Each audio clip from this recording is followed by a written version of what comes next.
मजेदार कहानी गौरैया और बंदर की कहानी स्टार्ट। 1 2 3 गो। एक बार की बात है। एक जंगल के किसी घने पेड्डे पर एक गौरैया का जोधा रहता था। वो उस पेड़ पर अपना घोंसला बनाकर गुजर बसर करते थे। दोनों खुशी खुशी अपना जीवन बीता रहे थे। फिर आया सर्दियों का मौसम। इस बार बहुत ही कड़ाके की ठंड पड़ने लगी। ठंड से बचने के लिए एक दिन कुछ बंदर उस पेड़ के नीचे ठिठुरते हुए पहुंचे। तेज ठंडी हवाओं से सभी बंदर कांप रहे थे और बहुत ही परेशान थे। पेडियाच के नीचे बैठने के बाद वो आपस में बात करने लगे कि काश कहीं से आग सेंकने को मिल जाती तो ठंड दूर हो जाती। उसी बीच एक बंदर की नज़र पास पड़ी सूखी पत्तियों पर पड़ी। उसने दूसरे बंदरों से कहा, चलो इन सूखी पत्तियों को इकट्ठा करके जलाते हैं। उन बंदरों ने पत्तियों को एक जगह इकट्ठा किया और उन्हें जलाने का उपाय करने लगे।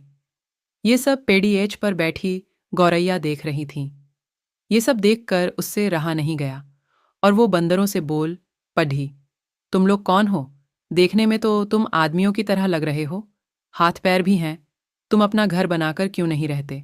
गौरैया की बात सुनकर ठंड से कांप रहे बंदर छिड़ गए और बोले, तुम अपना काम करो, हमारे काम में पडीडीडीएचने की ज़रूरत नहीं है। इतना कहने के बाद वो फिर आग जलाने के बारे में सोचने लगे और अलग अलग तरीके अपनाने लगे। इतने में बंदरों की नज़र एक जुगनू पर पड़ी। वो चिल्लाने लगा, देखो ऊपर हवा में चिंगारी है, इसे पकड़ आग जलाते हैं।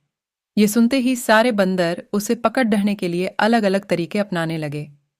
ये देख चिद्दिया फिर बोल पड़ी, यह जुगनू है, इससे आग नहीं सुलगेगी।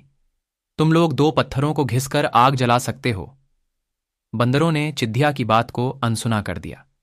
कई कोशिश के बाद उन्होंने जुगनू को पकड़ लिया और फिर उससे आग जलाने की कोशिश करने लगे, पर वो इस काम में कामयाब नहीं हो पाए और जुगनू उड़ गया।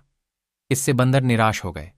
इतने में फिर से गौरैया बोल उठी, आप लोग मेरी बात मानिए, पत्थर रगड़कर आप आग जला सकते हैं। इतने में एक गुस्साए हुए बंदर से रहा न गया और उसने पेड़ पर चढ़कर गौरैया के घोंसले को तोड़ दिया। यह देख चिद्दिया दुखी हो गई और डरकर रोने लगी। इसके बाद वो उस पेड़ से उड़कर कहीं और चली गई। कहानी से सीख, जरूरी नहीं कि हर किसी को ज्ञान या उपदेश दिया जाए।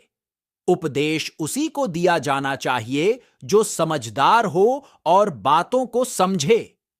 बेवकूफ को उपदेश देने से खुद का ही बुरा हो सकता है।